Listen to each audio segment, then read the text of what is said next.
being called difficult. And of course, there's her relationship with Alec Baldwin.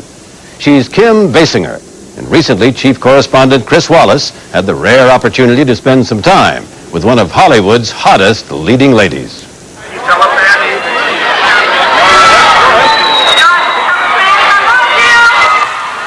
She is plain and simple a movie star, as well known for what she wears, who she's dating, for her off-screen battle with a major studio as for any role she's played. And when you ask her about being a star, Kim Basinger treats it as a job. Yeah, whatever that means to anybody, yeah, that's the job I do. I'm a movie star. To tens of millions of people, she's Batman's girlfriend, Vicky Vale. No can do. I got Dave, Bruce Wayne. Wayne, oh no. To millions of others, she's the object of desire in a film that did its small part to melt the Cold War. She's probably the most popular actress in all of Eastern Europe because of 9.5 weeks. I'm sure there were a lot of people who were very disappointed after the wall came down that, in fact, not all Western women looked like Kim Basinger.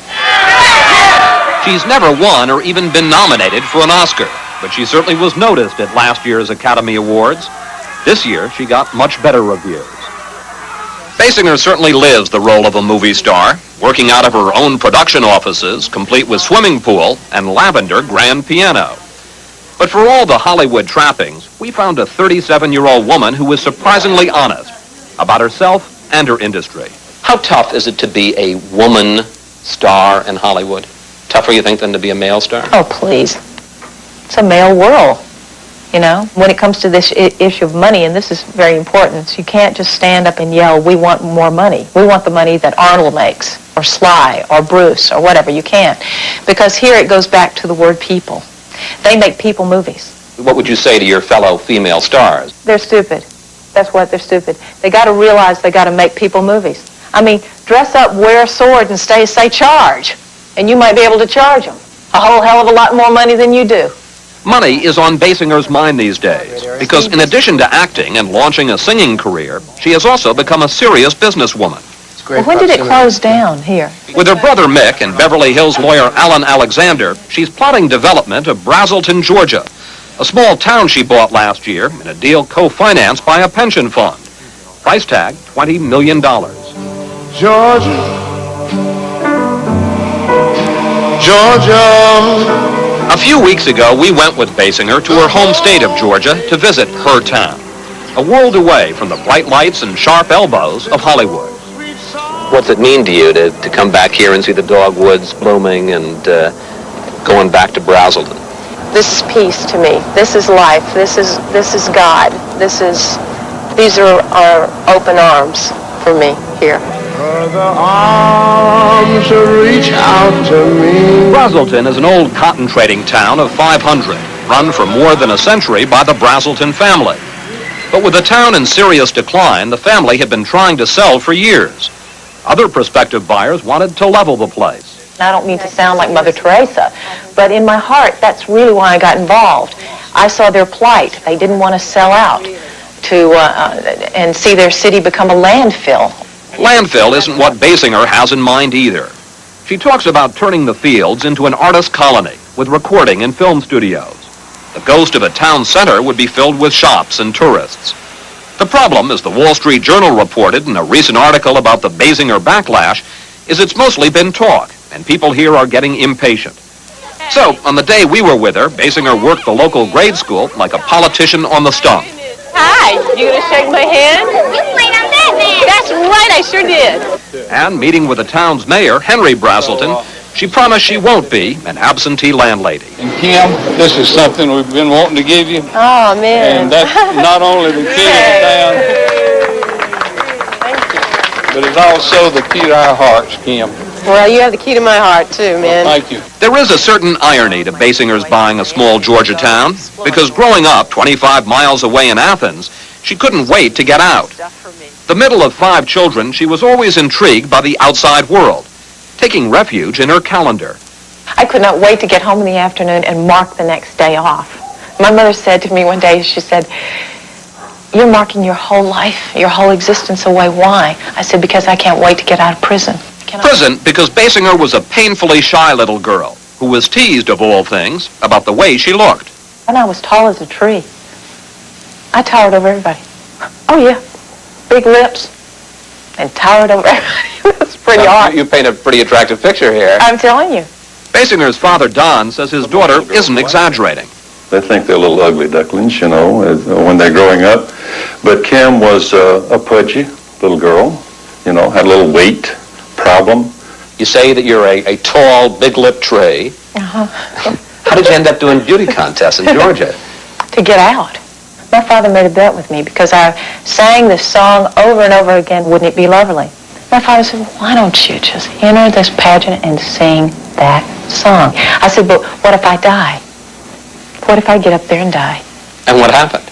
I won the contest. I won the pageant.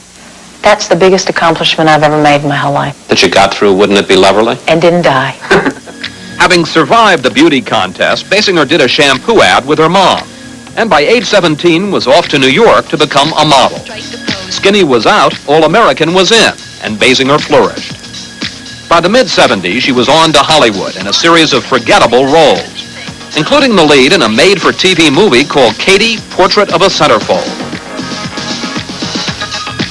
By the early 80s, with her career going nowhere, Basinger decided to do it for real, posing for Playboy over the objections of friends and family. And what did it do for your career? It was amazing. I had calls from people,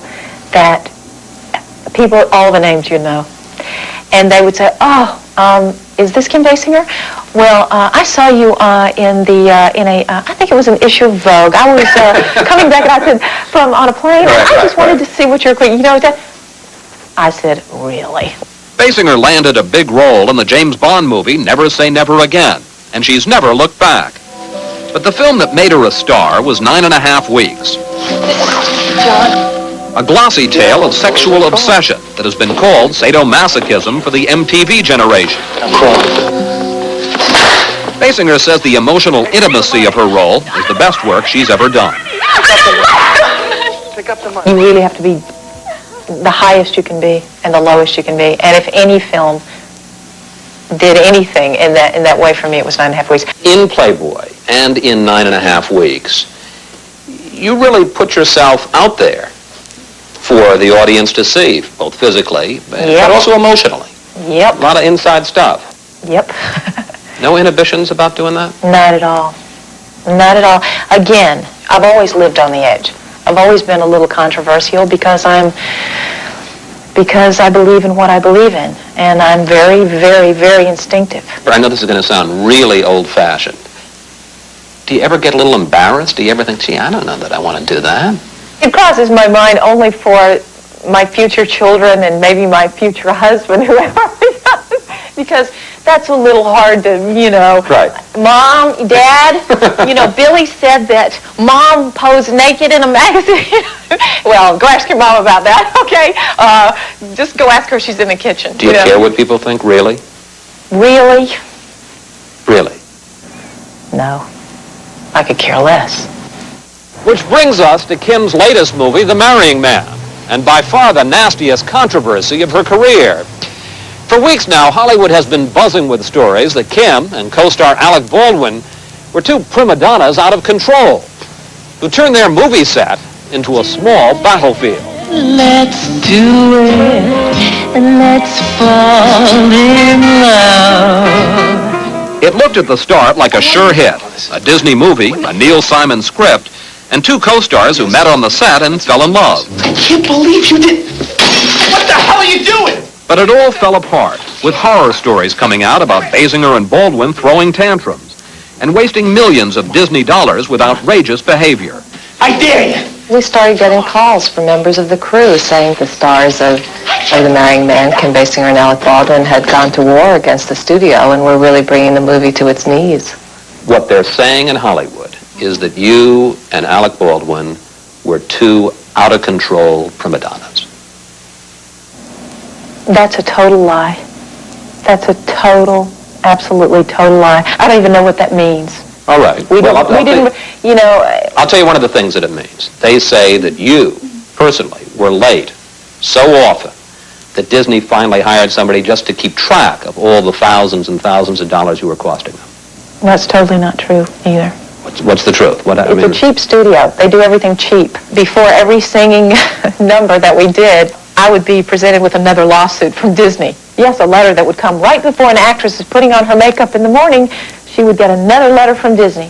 One time the studio went through the roof was when Basinger asked to go to Brazil in the middle of production, according to one published report, to consult her psychic. Basinger says not true. It was actually a business meeting that Disney knew about. In any case, she acknowledges it was an unhappy movie set. Disney, they hire directors, producers, all kinds of people that they squish down and control. Little people. I mean, this director that we had for The Marrying Man had never done anything except one animated little short for them called The Braid Toaster. He had directed a toaster. You know, you guys are making millions of dollars. You're living in these fancy lives. It's real hard for the average person to feel real sorry for you. I would have rather quit this film, just stopped. We needed to stop in the beginning. We really did. You know, Disney may well be the most powerful studio in this town. Aren't you afraid about saying these things about it? I'm not really saying anything that isn't true. Neither Disney executives nor the movie's director would speak with prime time. And so far, the movie has done poorly at the box office. But this story does have a happy ending, at least for Basinger. She and her co-star are still what Hollywood calls an item. I'm going to get kicked if I don't ask you about Alec Baldwin. What do you want to know? Are you nuts about each other? We're nuts about each other. That's funny. That's funny? Yes? He's a very, very, very, very surprising guy. Yeah, I think he's something else. You're nuts about him? Yep. Really? Mm-hmm. Is he nuts about you? I hope so. Yeah. So something good came out of The Marrying Man. Oh, that's what it's all about. See, it's everything's timing. There was a reason for The Marrying Man, and I guess that was it.